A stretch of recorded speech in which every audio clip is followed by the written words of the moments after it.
Smallpox, the bubonic plague, the Spanish flu. Those are some of the many diseases that have changed the course of history over the last few thousand years. Here's a new one bound for the DSM, Trump derangement syndrome. It's a particularly insidious illness because it doesn't merely affect individuals, but entire political parties, rendering them unrecognizable. Until about 20 minutes ago, for example, the Democrats saw themselves as the party of reason, resistant to superstition and mass hysteria.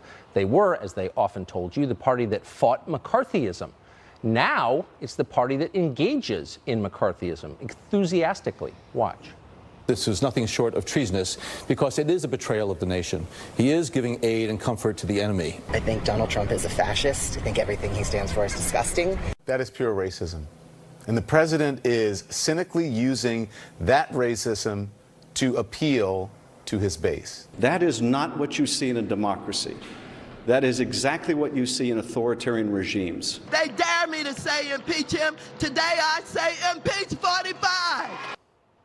Speaking of hysteria, Maxine Waters, of course, did not stop there. She urged her followers to hunt down and harass anybody tied to the Trump administration. If you see anybody from that cabinet in a restaurant, in a department store, at a gasoline station, you get out and you create a crowd. And you push back on them. And you tell them they're not welcome. Oh, and they obeyed. And as a result, this happened. How can you enjoy a Mexican dinner as you're deporting and imprisoning tens of thousands of people who come here seeking asylum in the United States? Shame! Shame! Shame! Shame!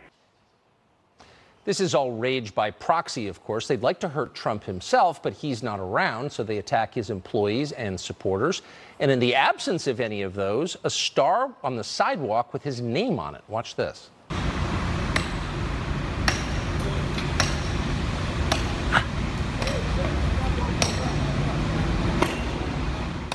That's how it started, but smashing the star did not cool the emotions of the Star Smashers. Now the Star is a venue for street fights. I don't give a what you gonna do? Get out of my face. We're deep in here. We're deep right here. Get out of my face. We're deep right here. Get out of my face. We're deep right here. Get out of my face.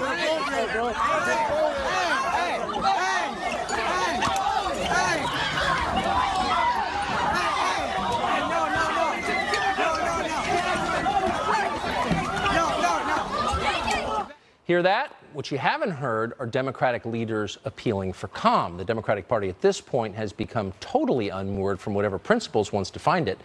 Under Franklin Roosevelt, Democrats championed working Americans and organized labor. They couldn't do that today. Too many union members are middle-aged white guys. Instead, their only remaining principle is hatred of the president. If Trump supports something, they're against it. If he's against it, they're huge fans, no matter what it is. Consider the events of the past few months. MS-13, for example, a deadly street gang that engages in sex trafficking, rape, drug smuggling, torture, murder with knives. MS-13 preys on poor people, mostly immigrants. The president called them animals because they are. Within hours, the left produced a wave of speeches and op-eds extolling the basic human dignity of gang members with face tattoos whose motto is kill, rape, control. Once they embraced MS-13, the left decided that the law enforcement agency charged with arresting MS-13 must be bad, hence the now common demand that ICE be abolished so that immigration laws can never again be enforced. And then there's Stormy Daniels. Even on the far left, hardcore pornography was not considered an ideal career for your daughter. And then Daniels and her creepy cable-friendly lawyer emerged, and now Daniels is touted on the left as some sort of civil rights hero. When Rudy Giuliani doubted her credibility, he was blasted for impugning the respectability of women who have sex with strangers on camera for pay. Well, for years, the left was even more adamant than the right in demanding free speech for Americans, and good for them. And then came Trump. Free speech allowed Donald Trump and his supporters to be heard, so now the left is against free speech. They're begging Facebook and Twitter to suppress the opinions they dislike and censor news outlets that don't toe the new Democratic Party line, the line that has existed for about 15 minutes. The left also used to worry about the unchecked power of the most powerful sectors of our government, the CIA and the FBI and the whole constellation of alphabet agencies. They worried that those bureaucrats might violate civil liberties at will. They might spy on Americans. They might hide all of that beneath the black cloak of the word classified. Now those agencies have used their power to spy on Trump's associates and leak damaging information about the administration to the press. Suddenly, the left considers them, these unaccountable members of the deep state, heroes. How about this one? For decades, the left accused the rich of not paying their fair share of taxes. Okay, last year's tax reform bill rolled back the amount of state and local taxes rich people can deduct. Now that the wealthy, though, form the core of the Democratic Party's constituency, liberals are outraged by this. New York and New Jersey are suing the Trump administration to get the rich their tax deductions back. We could go on and on and on. George W. Bush embroiled America in a ruinous Middle Eastern war. The left hated him for that. Now he gave a speech criticizing Trump last year, so he's fully rehabilitated. The left used to fear corporate control of major news outlets, and they should. But after President Trump attacked the Washington Post as a mouthpiece for Amazon mogul Jeff Bezos, a USA Today columnist said those critiques were, quote, attacks on the First Amendment, as if they defend the First Amendment. They don't. President Trump tweeted threats at Kim Jong-un, so his sister was praised at the Winter Olympics for stealing the spotlight from Vice President Pence. She must be great. The president hates her brother. President Trump wants better relations with Russia and peace in Syria, so naturally, all the geniuses in Washington tell us we have to prepare for war against both countries.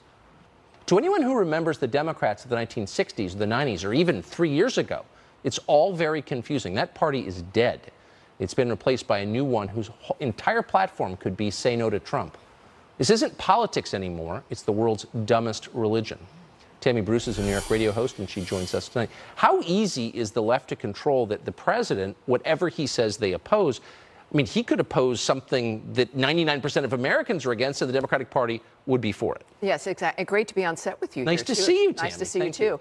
Look, this is, in a way, it's kind of strange and funny. We've accused the left of having Trump derangement syndrome as a mocking example of the fact that they just simply need to grow up.